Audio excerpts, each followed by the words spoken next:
Welcome back to Jim's Jeeps. Today we're going to be working on this 1989 YJ again. The head has been in the machine shop for about the last 3 weeks, totally rebuilt. I'll explain what's going on with that, how to install a head gasket, and how to reinstall the head on the 258. Stay tuned.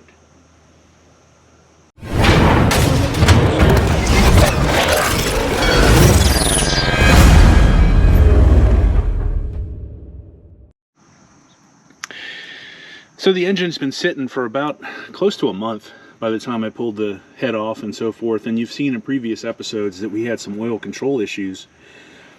I took the head down to the machine shop, disassembled it, and some of the valves had some rust in and on the stems that apparently was collecting oil and pulling it down into the valve guide.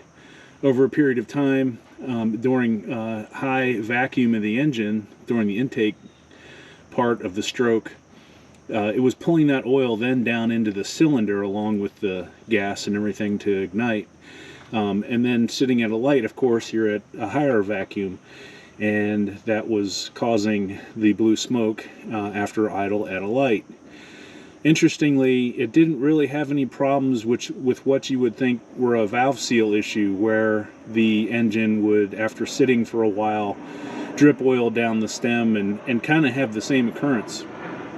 So it was kind of puzzling. Even my machinist was like, you know, there's probably not enough here that's causing the issue for you. But in any case, the head was completely rebuilt, new guides, new valves, new springs, everything.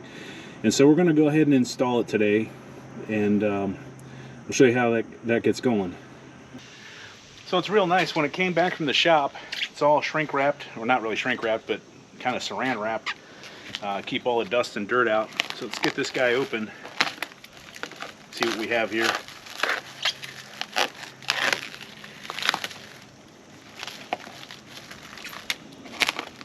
Now I forgot to say that they installed all new umbrella type seals, so we didn't do a positive seal on this guy. It's just a regular seal. So we got all new springs, all new seals, and all new valves. Let's flip this guy on its side here. Let's see what the underneath looks like. Oh yeah, all new valves. So we are ready to go. They also decked the bottom of the head. I think they took a 1,000th off or something like that, polished it up a little bit. So let's get on to reinstalling this back on the engine. So I like using these Velcro gasket sets. I just got the head gasket in this case, and then I have an intake and a exhaust gasket as well. You could buy the whole head kit, but just buying them separately sometimes, and different suppliers and things are a little cheaper.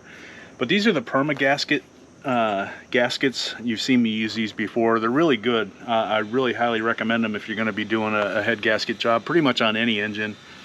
They work very, very well. Permatorque Blue Stripe, I guess, is their trademark or brand or whatever. So that's what we'll be putting on today. One of the other close-up things I wanted to show you is, you can see in cylinder 1 here, we've got a fair amount of carbon buildup on the head of the cylinder here. The other ones have some, but not much, and the further back you go, the better it got. And so we had issues with cylinder 1, 2, and 3 effectively, and you can kind of see that here. The liquid that's on there is not water. That's actually WD-40 I've been spraying down the cylinder walls while the head's off, so that we don't have any flash rust and things like that going on. And we can hopefully get some of this off. And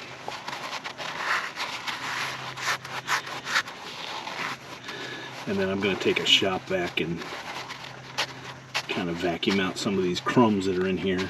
I mean, it's not a huge deal. Maybe over a period of time it'll kind of clean itself up a little bit, but as long as we're here now, we might as well try and get some of this junk out. And the other thing I did on the top of the engine here is I did put some oil down. And so we're going to have to get some brake clean in here and kind of make that super clean metal when we get this new head gasket on, so we get it torqued down good. And even right here, there's a little piece of the old head gasket that's stuck on there.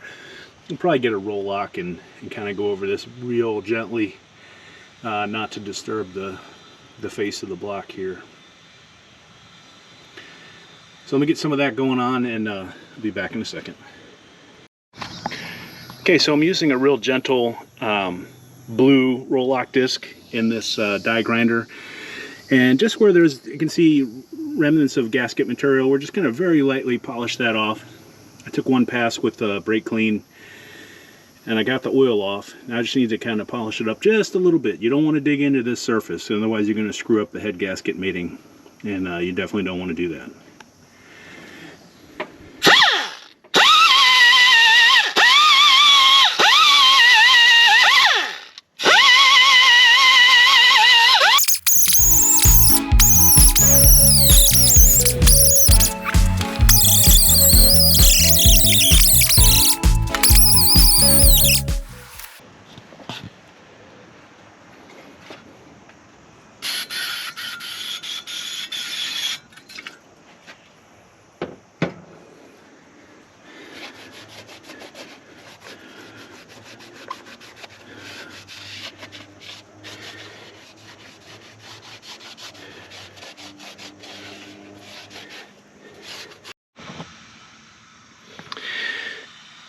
Now we got the head, or the top of the engine block here completely clean. In some cases a little bit shiny, but there's no gasket material left, and everything's all kind of polished up pretty good. And that'll provide a very good seating surface for the head gasket, which will, after the engine heat cycles, it'll heat up and just basically melt a little bit, for lack of a better term, on top of the engine. That's really how it'll seal. And went over with some brake clean. There has to be no oil, and I mean none, not a speck. Otherwise you're going to create a little oil pocket underneath the head gasket, and over time it's going to do really funny things with that oil trapped underneath there. So that's perfectly clean, ready for reassembly. Okay, to get the head on here, the head is very heavy. I'm not exactly sure how much it weighs, but it's probably every bit of 90 pounds or so. And to lean over and kind of get that onto the top of the engine, you can either use a hoist. I suppose you can have a friend and do a two-person lift. But to line it up, you want to use two kind of dowel pins. And what I have here, and you can make them out of anything. In this particular engine, it's a 1/2-inch thread on the head bolts. You can cut off the heads off of old head bolts, which is what these are. But these dowel pins will actually just thread into the engine and provide you some guidance while it holds your gasket on dropping the head back on the engine. So I got one up top here, threaded in maybe a 1/2 inch, 3/4 of an inch or so, and I'll put one back over here on this side. And what that'll allow you to do is get the gasket on there. It'll be held in place by these two bolts or pins, and then you can carefully, without damaging the other side of the mating surface, very carefully drop the head on top, and the gasket won't move and everything will line up nicely. Then you can begin just by loosely threading in the other head bolts, and then take these out and then thread in the bolts that'll go in those particular places. It's perfect. It's a good one-person trick. You don't have to cuss at the head gasket sliding all around, and it'll get you going. So let me get the gasket out of the package, we'll put that in place, and then we'll drop the head back on here.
Alright, now that the head bolts have been started in their positions, we're just going to run them down. If I get the Milwaukee on the right direction, just run them down. Don't really tighten them, just get them started.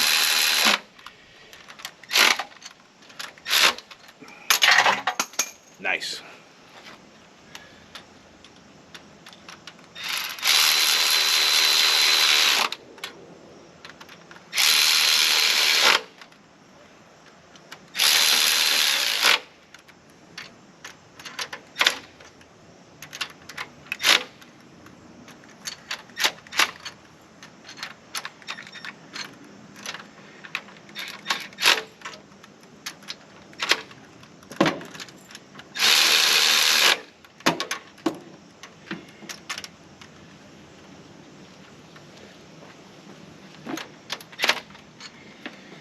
Alright, now we'll torque them down.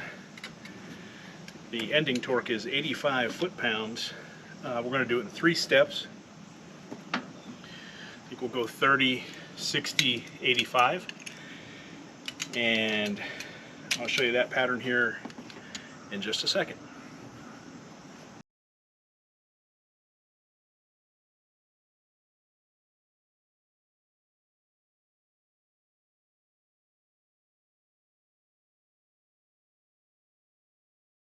Okay, so now I just have all the push rods placed in there. I've actually put the first bridge on there as well. But I'm going to take some engine assembly lube and just put a dot on the top of each. Well, this stuff's old. That's okay. Lubricant's lubricant, I guess. Just to give it some startup lubrication. And then, real simply, double check to make sure your push rods are in the lifters.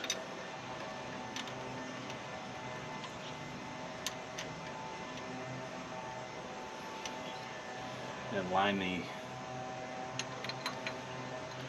bolts up with the head and the pivot points. Get the bolts started. And then just tuck the push rod underneath. Now these are 1/2-inch bolts and they go down to 19 foot-pounds. So right about there. And actually I think I'm going to run these in just a little bit first.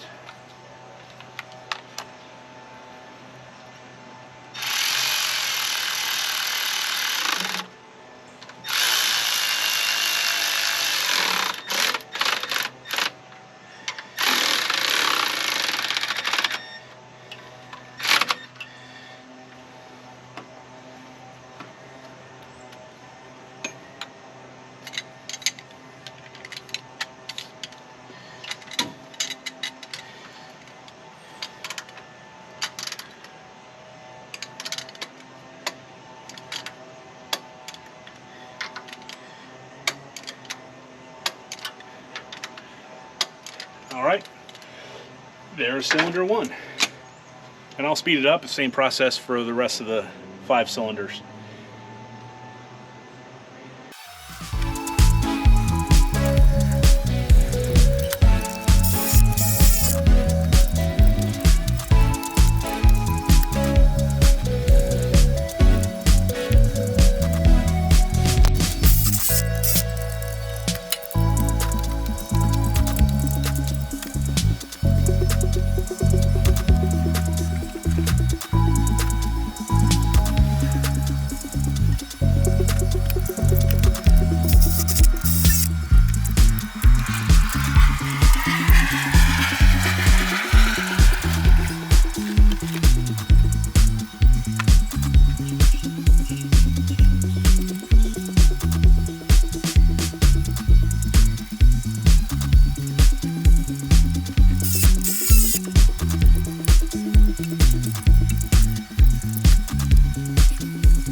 Okay, rockers are in. Interestingly enough, when I took this apart again, I want to show you something. You're not going to be able to really tell it on camera, but that is bent probably a good 10 degrees, and it looks like it was manufactured that way. But in any case, I replaced the last two. Both the last two were crooked. I don't think it affected anything in the valve train. Everything was pretty square otherwise, but yeah, look out for bad quality parts. Okay, so now that the bridges and the rocker arms and the push rods are all reinstalled and torqued down to 19 foot-pounds, I double checked, we can go ahead and install the valve cover. That's the next piece that'll go on here. And I'm not going to bore you with that. The cover bolts on the aluminum one go down to 55 inch-pounds. And I think that's where we're going to stop for today. I'll have the cover on beginning of the next video. Next video, we'll put the accessories back on, get everything tightened up, put the manifold intake on, get the throttle body back installed, and should be ready to get back on the road. Thanks for joining Jim's Jeeps today. If you have any questions or comments, please post them below, and we'll see you on the next video.